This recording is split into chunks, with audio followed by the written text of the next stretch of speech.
Ikaw ba ay nangangarap na magtrabaho sa opisina pero kulang sa computer skills? Alam nyo ba na dito sa ICSA, meron kaming computer secretarial training course na perfect for beginners? Dahil ito ang foundation ng IT education.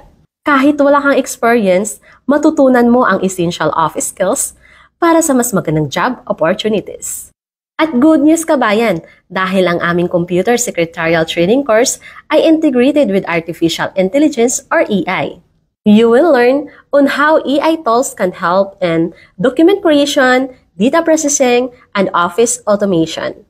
Matutunan mo din dito kabayan on how AI can simplify your tasks and boost efficiency and office work. At ano-ano pa nga ba ang matutunan natin dito sa computer secretarial course kabayan? Of course, nandito yung digital literacy na matutunan mo ang basic computer operation at tamang paggamit ng internet.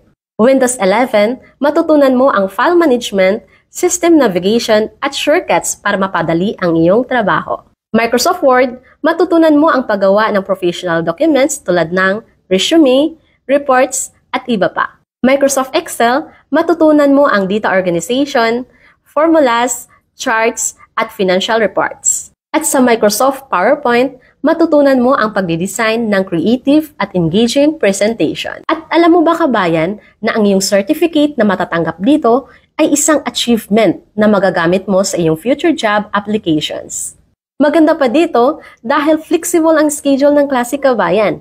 Pwede kang mag-attend ng 2 times a week, 3 times a week, or every day off lang within sa aming office timings. Pwede natin tapusin ang course sa loob ng 3 months to 4 months. At available siya sa face-to-face and online live interactive class via Zoom. Kaya kahit saang bansa ka man, pwede kang mag-aral dito sa ICSA kabayan. Para sa enrollment process, mag-message lamang po kayo sa aming WhatsApp number +965 99 30 2850.